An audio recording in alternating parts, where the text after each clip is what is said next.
دیکھے گی وہی برتاؤ وہ اس کی بیوی کے ساتھ کرے گی، اس کی بیوی کے ساتھ کرے گی۔ لیکن میں بتانا چاہتا ہوں جو میاں بیوی گھر میں جھگڑتے ہیں، لڑتے ہیں، اگر ان کی اولاد بڑی ہو گئی، بڑی ہونے کے بعد اس کی شادی کی، شادی کرنے کے بعد اپنی اولاد وہ میاں بیوی دونوں لڑتے ہیں، تو تمہارے میں ہمت نہیں کہ تم اس کو روک سکو، تم روک سکو؟ نہیں روک سکتے۔ کیوں نہیں روک سکتے؟ وہ تم کو دیکھ کے سیکھا ہے، وہ تم کو دیکھ کے سیکھا ہے۔ اور یاد رکھنا سب سے برا آدمی وہ ہے جو اپنی اولاد کو گالیاں دیتا ہے، سب سے برا آدمی وہ ہے جو اپنی اولاد کو گالیاں دیتا ہے، اور سب سے برا آدمی وہ ہے جس کی اولاد یعنی کہ بیٹی وہ اس کے سامنے روتی ہے اور باپ اپنی بیٹی کو رلاتا ہے۔ یہ حضرت علی رضی اللہ تعالیٰ عنہ نے فرمایا سب سے برا باپ وہ ہے جو اپنی بیٹی کو رلاتا ہے، سب سے برا باپ وہ ہے جو اپنی بیٹی کو رلاتا ہے۔ تو میرے بھائیوں ایسی زندگی بسر نہ کرو۔ ہم کہتے ہیں ہم اتنا کماتے ہیں، ہمارے گھروں میں برکت کیوں نہیں ہے؟ ارے برکت کے دروازے تو تو نے پہلے سے بند کر دیے ہیں، برکت کے دروازے تو نے پہلے سے بند کر دیے ہیں۔ ہم دروازہ بند کر کے کہتے ہیں کہ ہمارے گھروں میں ہوا نہیں آتی، ہمارے گھروں میں ہوا نہیں آتی۔ دروازہ تو نے بند کیا ہے۔ ایسی زندگی اللہ کے لیے نہ جیو، اچھی زندگی جیو۔ تم ایسی زندگی جیو کہ تم کو دیکھ کر کے کوئی جینے کا طریقہ سیکھے، تم کو دیکھ کر کے کوئی جینے کا طریقہ سیکھے۔ ارے گھر کا ماحول ایسا بناؤ کہ انسان بات بات پر ہمارے گھر کی مثال دے، بات بار پر ہمارے گھر کی مثال دے، دیکھ وہ گھر والے کتنی اچھی زندگی بسر کرتے ہیں۔ حضرت مولا علی رضی اللہ تعالیٰ عنہ کربلا کے میدان کے اندر دیکھا گیا 4 سال تک ایک یہودی جو ہے آپ کے گھر کے پڑوس میں رہتا تھا۔ جب 4 سال ہوئے، 4 سال کے بعد یہودی کی نگاہ پڑی، ایک چھوٹا سا بچہ مولا علی رضی اللہ تعالیٰ عنہ کے خاندان کا چھوٹا سا بچہ جب باہر آیا تو امام حسین رضی اللہ تعالیٰ عنہ سے کہنے لگا یہ کون ہے؟ بولے ہماری اولاد ہے۔ تو کیا کہتے ہیں معلوم ہے؟ اور بھی بچے اندر ہے؟ بولے ہاں اللہ کا فضل و کرم ہے، بچے بہت ہے۔ تو وہ یہودی کیا کہتا ہے معلوم ہے؟ 4 سال سے میں ایک ہی دیوار میں رہتا ہوں، نہ میں نے کبھی بچوں کے رونے کی آواز سنی ہے، نہ بولنے کی آواز سنی ہے۔ آپ کے یہ اخلاق دیکھ کر کے میں کلمہ پڑھ کے مسلمان ہوتا ہوں، یہ اخلاق دیکھ کر کے کلمہ پڑھ کے مسلمان ہوتا ہوں۔ اب آپ اندازہ لگاؤ ہمارے گھروں کا ماحول کیا ہے۔ ہمارے گھر میں بچے نہیں ہے تو بڑوں کا آواز باہر جاتا ہے۔ اللہ کے لیے ایسی زندگی بسر نہ کرو، محبت کے ساتھ زندگی بسر کرو۔ جب محبت کے ساتھ زندگی بسر کرو گے تو انشاءاللہ اللہ تعالیٰ رزق میں بھی برکت عطا فرمائے گا، عمر میں بھی برکت عطا فرمائے گا۔ تو ایسی زندگی کبھی بشر نہ کرنا۔ درود پاک پڑھیے۔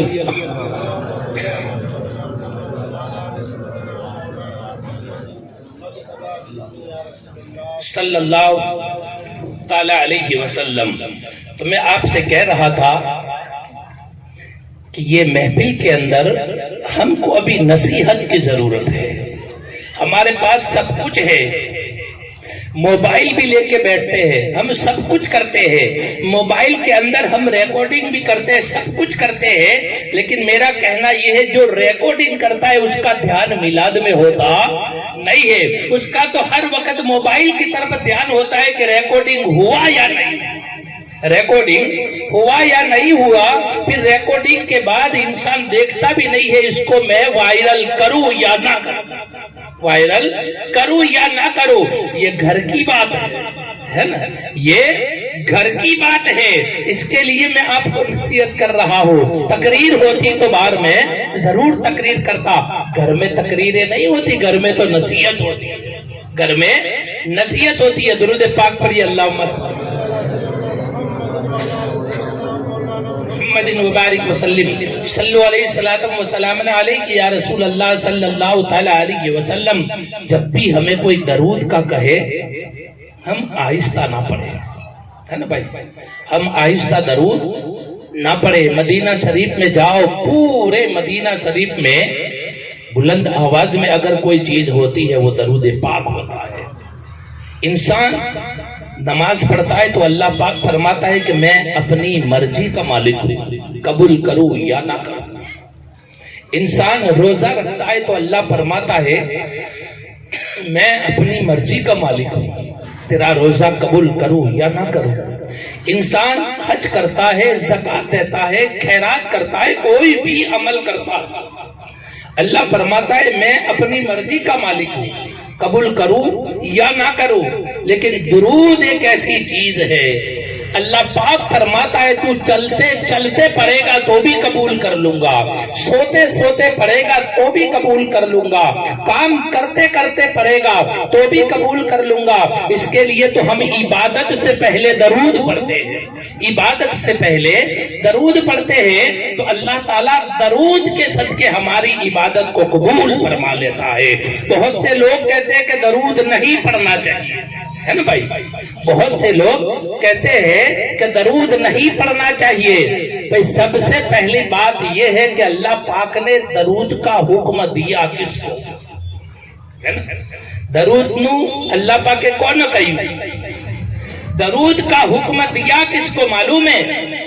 صرف مسلمانوں کو نہیں دیا, اللہ پاک نے درود کا حکم دیا ایمان والوں کو, ایمان والوں کو. کیونکہ درود تو اللہ بھی پڑھتا ہے, اللہ کے فرشتے بھی پڑھتے ہیں, اور اس کے بعد اللہ تعالیٰ ایمان والوں سے کہتا ہے کہ تم بھی درود و سلام پڑھا کرو. تو درود کی جب بھی باری آئے, درود پڑھنے سے ہمارے دل زندہ ہوتے ہیں, مردہ دل زندہ ہوتے ہیں. تو درود اکثر پڑھنے سے اللہ کے حبیب صلی اللہ تعالی علیہ وسلم نے فرمایا جو میرا دیدار کرنا چاہتا ہے وہ مجھ پر کثرت سے درود پاک پڑھا کرے. ہم خالی قبرستان میں جا کر کے ایک درود پڑھے, یہاں بیٹھ کے صرف ایک درود پڑھے, اللہ قبول کر لے تو اللہ تعالیٰ مرنے والے کی بھی مغفرت فرما دے, ہمارے بھی گناہوں کو معاف فرما دے. تو درود پڑھنا چاہیے. کوئی یہ نہ سوچے کہ ایک درود اور سب کی مغفرت, ہے نا بھائی, ایک درود اور سب کی مغفرت. گنہگار لوگ بہت ہیں, یہ کیسے ہو سکتا ہے؟ اب میں آپ کو بتانا چاہتا ہوں, ایک طرف تمہارا گناہ ہے اور ایک طرف اللہ کی رحمت ہے. چلو بتاؤ, رحمت بڑی ہے یا گناہ بڑا ہے؟ اللہ کی رحمت بہت بڑی ہے, پہاڑوں کے برابر بھی اگر ہمارے گناہ ہے, اور ایک طرف اللہ کی رحمت ہے تو اللہ کی رحمت ہم کو معاف کر دے گی. تو یہ نہ سوچو کہ ایک درود سے کیسے مغفرت ہو جائے گی. ارے ایک درود سے اللہ چاہے تو لاکھوں کروڑوں کی مغفرت فرما دیتا ہے. درود کیا چیز ہے؟ درود پاک پڑھیے, اللہم صلی محمد وبارک وسلم صلو علیہ صلاۃ وسلام علیہ یا رسول اللہ صلی اللہ تعالی علیہ وسلم. بہت سے لوگ یہ بھی سوچتے ہوں گے کہ قد قدا ادرکنی کیوں پڑھتے ہیں, ہے نا بھائی. کوئی کے دل کے اندر وہم ہوگا کہ بہت بھائی لاکھوں درود ہے, قد قدا ادرکنی کیوں پڑھتے ہیں؟ قد قدا ادرکنی کا مطلب کیا ہوتا ہے معلوم ہے؟ یا رسول اللہ فیصلہ ہو گیا, ادرکنی آپ ہماری مدد فرمائیں. یا رسول اللہ فیصلہ ہو گیا, مطلب خدا نے تو کہہ دیا کہ تیرے لیے کوئی جگہ نہیں ہے, فیصلہ ہو گیا ہے.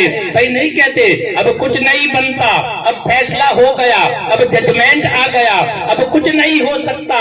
تو ہم کہتے ہیں یا رسول اللہ فیصلہ ہو گیا, آپ ہماری دستگیری فرمائیے, آپ رب سے دعا کریں, اللہ تعالی ہماری مغفرت فرما دے. اس کے لیے اس کو درود قادری بھی کہتے ہیں, اس کو درود قادری بھی کہتے ہیں. بندہ کوئی بھی درود پڑھ سکتا ہے, بندہ کوئی بھی درود پڑھ سکتا ہے, بس ہمیں تو صرف اللہ کی سنت ادا کرنی ہے. درود پڑھنا بھی سنت الہیہ ہے, اللہ تعالیٰ خود درود پڑھتا ہے. میں آپ کو بتانا چاہتا ہوں ایک درود سے ہوتا کیا ہے.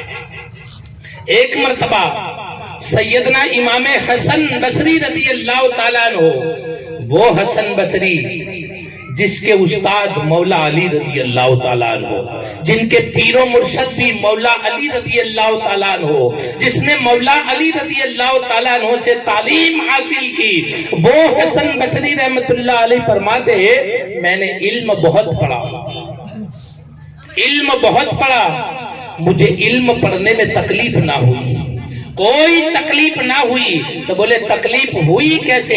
بولے علم پر عمل کرنے سے بہت تکلیف ہوئی۔ علم پڑھ لینا تو آسان ہے، اس کے اوپر عمل کرنا مشکل ہے۔ جس طرح یہ کما لینا تو آسان ہے، بچانا مشکل ہے۔ حج پڑھنا تو آسان ہے، بچانا مشکل ہے۔ عزت کما لینا تو آسان ہے، اسی عزت کو بچانا مشکل ہے۔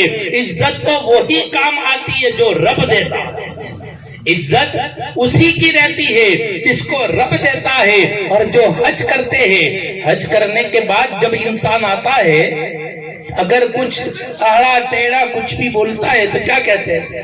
توبہ اللہ، یہ حج پڑھ کے آیا۔ پھر بندہ کیا کہتا ہے؟ اچھا ہوا ہم نے نہیں پڑھی۔ بندہ ایسا کہتا ہے بھائی وہاں حج میں جاتے ہیں تو جھوٹ بولنا نہیں سکھاتے، ڈائریکٹ ٹارگٹ تم حرم شریف کو نہ کرو، مدینہ شریف میں جھوٹ بولنا نہیں سکھاتے۔ بھائی یہ نہ بولو کہ دیکھو مدینہ شریف جا کر کے آیا، اللہ کے گھر میں جا کر کے آیا، وہاں ایسی باتیں نہیں سکھائی جاتی۔ ایسا بولو حج پڑھ کے آیا، ابھی بھی تیری عادت نہیں بدلی، ارے خدا سے ڈر۔ اس کے لیے کہتے ہیں حج پڑھنا تو آسان ہے، بچانا مشکل ہے۔ کمانا بھی آسان ہے، بچانا مشکل ہے۔ عزت کمانا بھی آسان ہے، اگر کوئی کی عزت بڑھ جاتی ہے، کوئی کی عزت پورا محلہ پورا گاؤں اس کی عزت کرتا ہے، عزت کرتا ہے تو انسان کو زندگی کیسی بسر کرنی چاہیے؟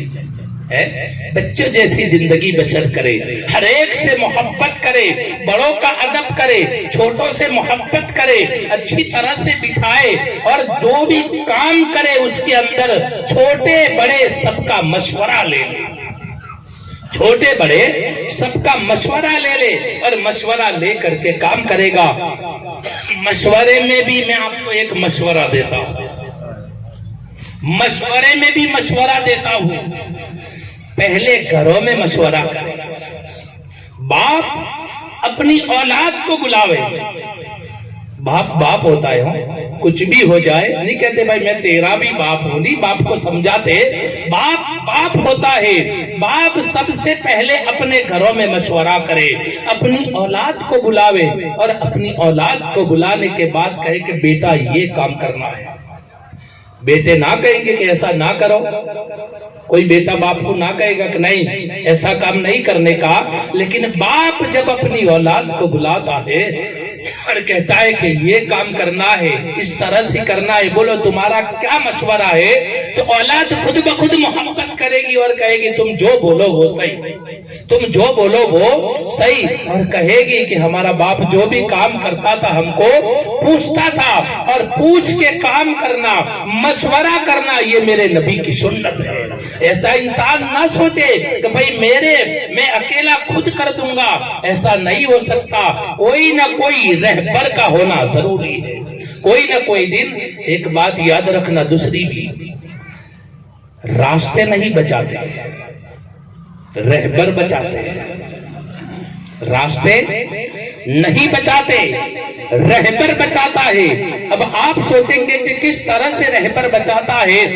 جس راستے سے موسیٰ علیہ السلام اور ان کی قوم گزری ہے نا بھائی، موسیٰ علیہ السلام آگے تھے، بنی اسرائیل ان کی امت، ان کے چاہنے والے ان کے پیچھے تھے، ہے نا بھائی۔ جس راستے سے موسیٰ علیہ السلام گزرے، موسیٰ علیہ السلام کی امت گزری، راستہ ایک ہی تھا، اسی راستے سے فرعون بھی گزرا، ہے نا بھائی، اسی راستے سے فرعون گزرا۔ موسیٰ علیہ السلام اور ان کی قوم تو پار کر گئی، فرعون آگے تھا، اس کے فرعونیوں، ان کے چاہنے والے فرعون کے پیچھے تھے، اسی راستے میں دب کر کے مر گئے۔ اس سے پتہ چلا راستے نہیں بچاتے، رہبر بچاتے۔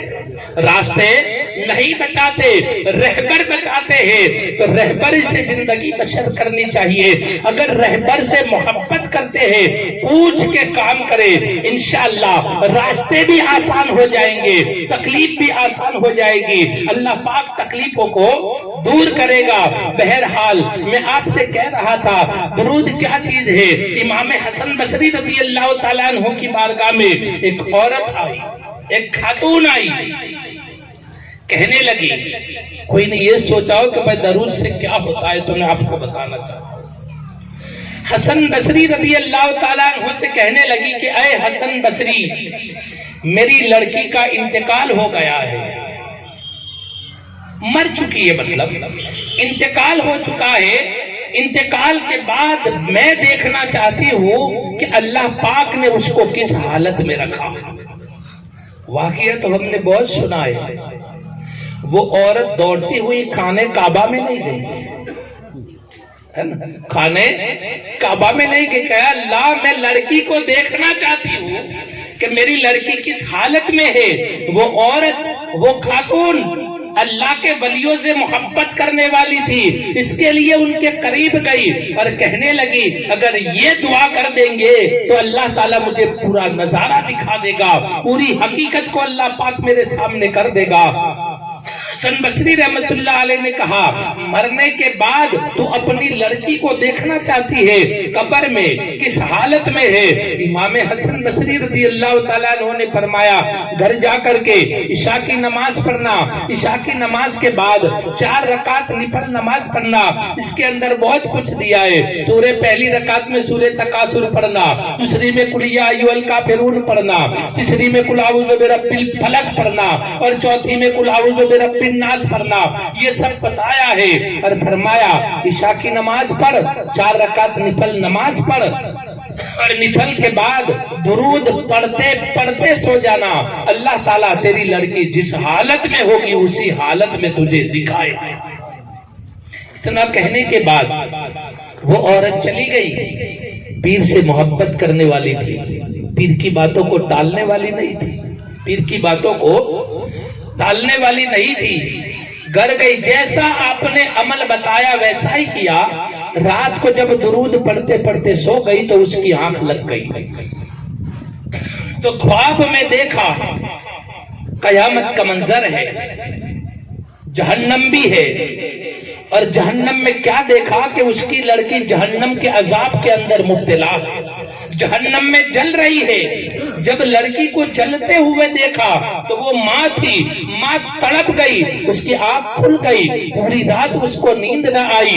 فجر میں جب حسن بصری رضی اللہ تعالیٰ عنہ کی بارگاہ میں پہنچی اور کہنے لگی کہ حضور جیسا عمل آپ نے بتایا تھا میں نے ویسا ہی عمل کیا، لیکن کیا دیکھتی ہوں کہ میری بیٹی جو ہے جہنم کے عذاب کے اندر مبتلا ہے، اس کے لیے کچھ دعا کرو، اللہ تعالیٰ اس کی مغفرت فرما دے۔ حسن بصری رضی اللہ تعالیٰ عنہ نے فرمایا جا تیری بیٹی کے لیے کچھ صدقہ کرتے، جہنم میں ہے، تیری بیٹی کے لیے کچھ صدقہ کر دے۔ ایک بات یاد رکھنا، صدقے سے اللہ پاک بلاؤں کو دور کرتا ہے، صدقے سے اللہ پاک جو ہے وہ بلاؤں کو دور کر دیتا ہے۔ تو وہ عورت نے گھر جا کر کے صدقہ دے دیا۔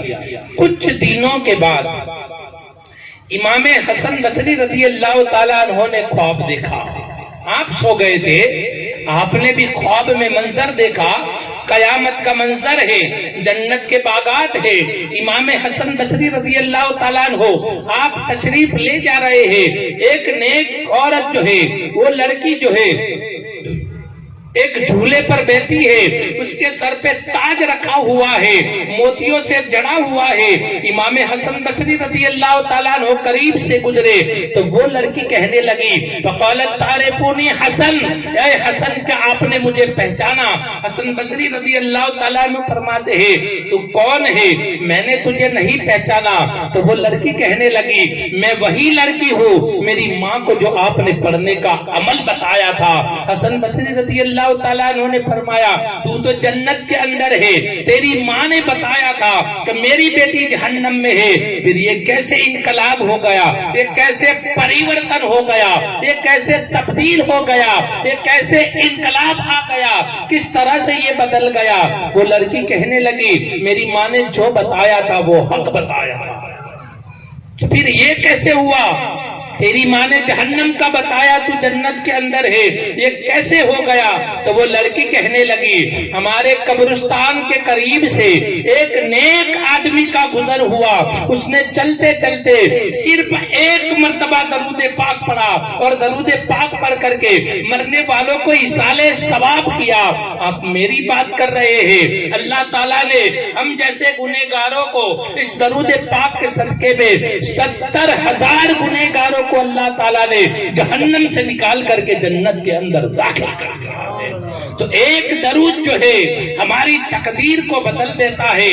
آج ہم قبرستان کے قریب سے گزرتے ہیں، بائک لے کے بھی چلے جاتے ہیں، موٹر سائیکل پر چلے جاتے ہیں، گاڑیوں میں چلے جاتے ہیں، بس میں بیٹھ کر کے چلے جاتے ہیں، ہمارا راستہ قبرستان کے قریب سے ہوتا ہے۔ تو میں معلوم ہے جب مرنے والا دنیا سے چلا جاتا ہے، اس کو قبرستان قبر کے اندر سلایا جاتا ہے، تو میں معلوم نہیں وہ مرنے والا جو قبر میں ہزاروں من مٹی کے نیچے سویا ہوا ہے، اپنے گھر والوں کو دیکھتا ہے۔ جب اپنا بیٹا باہر نکلتا ہے، مرنے والا قبر میں رہ کر کے دیکھتا ہے، اس کا بھائی نکلتا ہے، اس کی بچیاں نکلتی ہے، قبر میں سوتے سوتے دیکھتا ہے اور کہتا ہے میری اولاد قبرستان کے قریب سے گزرے گی، مجھے زیادہ نہیں تو سلام تو کرے گی، کیونکہ مرنے کے بعد انسان کوئی عمل نہیں کر سکتا۔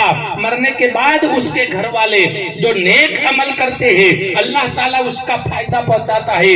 ہوتا کیا ہے، میں نے ایک کتاب میں پڑھا جس کتاب کا نام شان کتابت، اسی کتاب کے اندر پڑھا تھا، لگ بھگ 30-35 سال کی بات ہے، میں نے کتاب میں پڑھا تھا، ایک کتاب میں ایسا لکھا تھا کہ جب مرنے والے کا گھر والا کوئی بھی آدمی جب نکلتا ہے اسی راستے سے نکلتا ہے، جتنے بھی قبرستان والے ہوتے ہیں وہ قبرستان کے دروازے میں آ کر کے کھڑے ہو جاتے ہیں، قبرستان کے دروازے میں آ کر کے کھڑے ہو جاتے ہیں۔ کیوں کھڑے ہو جاتے ہیں؟ تجھے دیکھنے کے لیے، تجھے تو پہلے سے دیکھا ہوا ہے، دیکھنے کے لیے نہیں، اس نیت سے کھڑے رہتے ہیں کہ ہمارا گھر والا ہے، میرا بیٹا ہے، میرا بھائی ہے، میری بچیاں ہیں، قبرستان کے قریب سے گزرے گی، میں ایک نیکی کی وجہ سے جہنم کے اندر جا رہا ہوں، کاش مجھے ایک نیکی مل جائے، اللہ میری مغفرت فرما دے۔ آج میری اولاد جو ہے قبرستان کے قریب سے گزری ہے، ایک سلام کر دے گا، اللہ مجھے 10 نیکیاں عطا فرمائے گا۔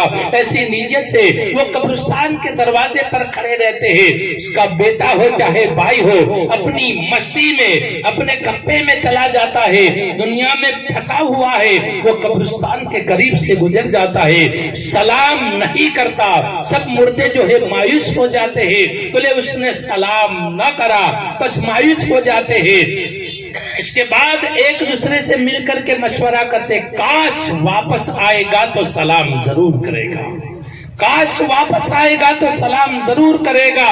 کہتے وہ بندہ ایک دن کے بعد آئے یا ایک گھنٹے کے بعد آئے، پورا دن جو ہے قبرستان کے گیٹ پر کھڑے رہتے ہیں، وہ بندہ جب واپس آتا ہے سلام کرنا بھول جاتا ہے، سلام نہیں کرتا، تو سب مردے آپس میں مل کر کے کیا کہتے ہیں معلوم ہے؟ کاش یہ کافر ہوگا،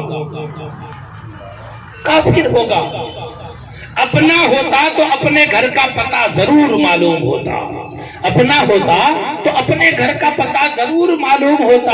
ارے وہ ماں باپ جس نے ہمیں اپنا خون پلا کر کے بڑا کیا ہے، اولاد جب قبرستان کے قریب سے گزرتی ہے اپنے ماں باپ کو بھول جاتی ہے، اپنے کٹمب قبیلے والے کو بھول جاتی ہے، اپنے گھر والوں کو بھول جاتی ہے۔ ایسا نہیں کرنا چاہیے۔ بس بیٹا تو یہ سوچتا ہے کہ میرا حق ہے، یہ زیارت کرا دی، میرا حق ادا ہو گیا، 10ویں کی میلاد پڑھا دی، میرا حق ادا ہو گیا، 40 کی میلاد پڑھا دی۔ کبھی ماں باپ کا انسان حق ادا نہیں کر سکتا، اس کے لیے اولاد کو چاہیے ہر نماز میں ماں باپ کو یاد کرے۔ ایک کتاب میں یہ بھی پڑھا، جس نماز کے اندر ماں باپ کو یاد نہیں کیا جاتا اللہ تعالیٰ اس کی نماز کو قبول بھی نہیں کرتا، اللہ تعالیٰ اس کی نماز کو قبول بھی نہیں کرتا۔ ارے ہم نماز میں تو پڑھتے ہیں، التحیات کے بعد درود ابراہیم پڑھتے ہیں، درود ابراہیم کے بعد دعائے معصورہ پڑھتے ہیں، اللہم اغفر لی ولوالدی ولاستاذی ولجمیع المؤمنین والمؤمنات والمسلمین والمسلمات الاحیاء منہم والاموات برحمتک یا ارحم الراحمین، اتنا کہتے ہیں۔ اس کے بعد سلام پھراتے ہیں۔ تو یاد رکھنا چاہیے ماں باپ کے لیے ایصال ثواب کرو، ماں باپ کے لیے قرآن پڑھو، بس صرف ماں باپ کے لیے نہ کرو۔ میرا تو ماننا یہ ہے کہ پوری امت مصطفیٰ کے لیے دعا مانگو۔ تم امت مصطفیٰ کے لیے دعا مانگو گے تو میرا رب تمہیں کبھی نہیں بھولے گا۔ رب کہے گا میں خالق ہوں، مخلوق کو بنانے والا، اور مخلوق کو بنانے والا آج میری ایک مخلوق ہو کے پوری مخلوق کو یاد کرتی ہے تو خالق کیا کہتا ہے معلوم ہے؟ تو نے مخلوق کو نہیں بھولا، میں تو تیرا خالق ہوں، میں تیری بھی مغفرت کر دوں گا۔ تو دنیا کے اندر ہم آئے ہیں، ایسی زندگی بشر کرو، ایسی زندگی بشر نہ کرو کہ بعد میں معافی مانگنے کی باری آئے، ایسی زندگی بشر نہ کرو کہ بعد میں معافی مانگنے کی ضرورت پڑے۔ ارے ایسی زندگی بشر کرو ہم کو دیکھ کر کے کوئی جینے کا طریقہ سیکھے۔ اللہ تعالیٰ نے ہم کو اتنی اچھی زندگی دی ہے، اور یاد رکھنا مرنا سب کو ہے، مرنا سب کو ہے۔ سورج نکلا ہے تو ڈوبے گا ضرور۔ اگر یہ سب کچھ یاد نہ ہو، ڈوبنے کے لیے ہی سورج نکلتا ہے، دہلی نکلتا ہے اور دہلی ڈوبتا ہے۔ اسی لیے کہتا ہوں انسان مرنے کے لیے ہی پیدا ہوتا ہے، لیکن انسان کو دنیا کے اندر ایسی زندگی بشر کرنی چاہیے ہماری مثال بن جائے۔ اس کے لیے کہتے ہیں بچہ جب دنیا میں پیدا ہوتا ہے تو گھر والے خوشیاں مناتے ہیں، تھالیاں بجاتے ہیں، ایسا سب کرتے ہیں نا، کوئی مٹھائی بانٹتا ہے اور بچہ وہاں روتا ہے۔ گھر والے خوشیاں مناتے ہیں اور بچہ وہاں روتا ہے۔ اس کے لیے بچے کو کہتے ہیں تو آیا تو سب روتے تھے، تو آیا تو سب روتے تھے۔ اے بچے تو ایسی زندگی بشر کر کہ تو دنیا سے جائے جنازے میں تو مسکراتا رہے اور پیچھے لوگ روتے رہے۔ پیچھے لوگ رونے کا مطلب سمجھ تو یہ رونا نہیں، یہ رونا نہیں، رونا ایسا رونا کہ کاش اللہ تو مجھے ایسی زندگی دے دیتا، کاش تو مجھے ایسی زندگی دے دینا، ایسی زندگی دے دینا تو زندگی ایسی جیو ہم مثال بن جائے۔ مرنا سب کو ہے، مرنا سب کو ہے۔ کوئی نے دھیان دیا ہے انسان جب دنیا سے جاتا ہے، قبرستان میں جاتے ہیں تو 5 آدمی ہوتے ہیں، کتنے؟ 5۔ واپس آتے ہیں تو 4 ہی ہوتے ہیں، واپس آتا ہے تو 4 ہوتے ہیں۔ کوئی نے کبھی دماغ پر زور دیا کہ 5واں گیا کہاں؟ 5واں وہی تھا جس کو تم اٹھا کے لے گئے، 5واں وہی تھا جس کو تم اٹھا کر کے لے گئے۔ تو کل ہم کو بھی آج اللہ تعالیٰ ہم کو بلاتا ہے کہ میری بارگاہ میں جھک جاؤ، میری بارگاہ میں توبہ کر لو۔ اللہ تعالیٰ ہم کو کہتا ہے نا، اللہ تعالیٰ کہتے ہیں آج تنہا بلا رہا ہوں، آ جا میری بارگاہ میں جھک جا۔ اگر تو نہ جھکا تو کل 4 بندے اٹھا کے لائیں گے، 4 بندے۔ بھائی عزت سے جانا اچھا یا بے عزتی سے جانا اچھا ہے؟ عزت سے جانا اچھا کہ بلائے اور چلے جاؤ، بلائے اور چلے جاؤ۔ جب عزت ختم ہو جاتی ہے اس کے بعد کوئی جاتا ہے تو آپ سوچو منڈی نیچے جھکا دیتا ہے۔ ایسا اگر کسی کی نا اتفاقی ہو، کسی کی انبن ہو گئی ہو، شادی ہو یا کچھ بھی ہو، بلانے کے لیے جاتے ہیں وہ بندہ نہیں آتا۔ بڑے بڑے لوگ، حاجی ہو، نمازی ہو، عمر والا ہو، کوئی بھی ہو، جب اس کو بلانے کے لیے جاتا ہے تو کیا کہتا ہے معلوم ہے؟ میں نہیں آؤں گا، کچھ بھی ہو جائے میں نہیں آؤں گا۔ اور چھلے پہ کیا کہتا ہے معلوم ہے؟ میں میرے باپ کا بھی نہیں ہوں۔ ایسا بھی سنے لائے ہو، میں میرے باپ کی نہ مانوں تو وہاں سے اٹھ جانا چاہیے. جو باپ کا نہیں وہ کوئی کا نہیں ہو سکتا. جب انسان بیچارے لوٹ جاتے ہیں, واپس آتے ہیں, یہاں شادی کا وقت قریب آتا ہے تو وہی بندہ جب شرمندہ ہو کر کے منڈی جھکاتا ہے اور پھر کیا کہتا ہے معلوم ہے, میں جاتا مگر حاجی صاحب نہیں آئے, فلاں آدمی آیا ہوتا تو میں ضرور آتا. اب انسان اس کی مرضی سے آتا ہے نا, تو میں نے دیکھا ہے کوئی کرسی بھی نہیں دیتا, کوئی کرسی بھی نہیں دیتا, اس کی کوئی عزت بھی نہیں کرتا. تو یاد رکھو آج اللہ ہم کو بلاتا ہے, آج اللہ ہم کو بلاتا ہے. آج ہم کسی کو دعوت دیتے ہیں, وہ دعوت میں نہیں آتا تو ہم ناراض ہو جاتے ہیں. تو میں تیرے سے بات نہیں کروں, میں تیرے سے مصافحہ بھی نہیں کروں, آج کے بعد تیرے گھر میں قدم نہیں رکھوں گا. بولے کیوں نہیں رکھے گا؟ تو کہے گا میں خود بلانے آیا تھا, دعوت کا کارڈ دینے میں خود آیا تھا, پھر بھی تو میرے یہاں دعوت میں نہیں آیا. تو انسان اس کے گھر کوئی دوست نہیں آتا تو ناراض ہو جاتا ہے. کل اللہ خود کہے گا کہ میں خود بلاتا تھا, اللہ خود کہے گا کہ میں خود بلاتا تھا, میری دعوت پر کیوں نہیں آیا؟ اس وقت ہماری کیا حالت ہوگی, اس وقت ہماری کیا حالت ہوگی. میں آخری بات بتاتا ہوں. ایک مست مولا بزرگ تھے, فقیر تھے, روڈ پر بینڈ بج رہا تھا, پبلک اپنی مستی میں تھی, پبلک اپنی مستی میں تھی. تو وہ بابا بزرگ اللہ والے سب کو کیا کہتے ہیں معلوم ہے؟ آ جاؤ آ جاؤ, رب قریب آ گیا, آ جاؤ آ جاؤ, میرا مولا تمہیں بلا رہا ہے, رب قریب ہے, سامنے رب ہے, اور کہتا ہے آ جاؤ میں معاف کر دوں گا, آ جاؤ میں معاف کر دوں گا. سب اپنی مستی میں گانا بجاتے ناچتے کودتے, یہاں فقیر رو رو کر کے کہتا ہے بولے آ جاؤ میرا مولا بلا رہا ہے, اور میرے مولا نے بولا ہے اس میں سے کوئی بھی ہوگا توبہ کر لے گا تو میں معاف کر دوں گا. آ جاؤ, ابھی بھی ڈھول پیٹنا یہ سب بند کر دو اور مولا کی بارگاہ میں حاضری دے دو. کسی نے نہ سنا. ایک دن ایک آدمی کا انتقال ہو گیا, جنازہ لے کر کے قبرستان میں گئے, وہی فقیر قبرستان میں کھڑا کھڑا رو رہا تھا, قبرستان میں کھڑا کھڑا رو رہا تھا, اور لوگ دعا مانگ رہے تھے, اے اللہ مرنے والے کی مغفرت کر دے, اے اللہ ہمارے گناہوں کو معاف کر دے. فقیر رو رہا تھا. لوگوں نے پوچھا, وہاں بیچ روڈ پر ہم نے دیکھا کہ تو رو رہا تھا, وہاں رو رہا تھا, آج قبرستان کے اندر رو رہا ہے, اس کی وجہ کیا ہے؟ بولے روڈ پر اس لیے رو رہا تھا کہ مولا بلا رہا تھا اور کہتا تھا بلا لے سب کو معاف کر دوں گا, لیکن تم کوئی نہ آئے, اس کے لیے میں رو رہا تھا. بولے آج کیوں رو رہا ہے قبرستان میں؟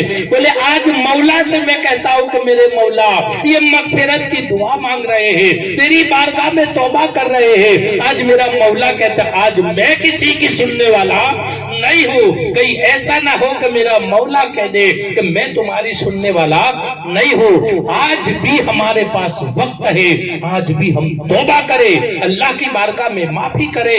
ہم کتنے بھی جنازے ہمارے کاندھوں پر لے گئے, کتنوں کو دفن کر دیا, کتنوں کو سلا دیا, کل ہم کو بھی کوئی سلا دے گا. ارے زیادہ اگر کوئی کہے ہم کو سمجھ میں نہ آئے, آئینے کے سامنے بھی چہرہ دیکھ سکتے ہو, آئینے کے سامنے بھی چہرہ دیکھ سکتے ہو.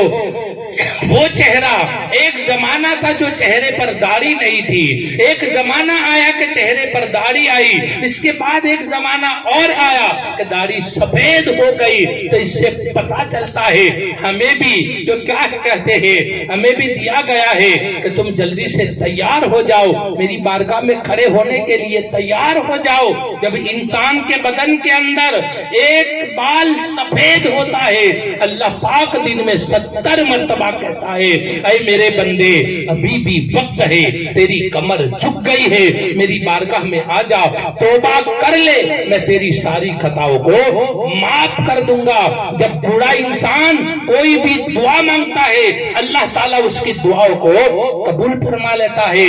اور دوسری بات, کبھی بوڑھوں کا مذاق نہ اڑائے, کبھی بوڑھے انسانوں کا کسی کا بھی کسی کا بھی مذاق نہ اڑائے.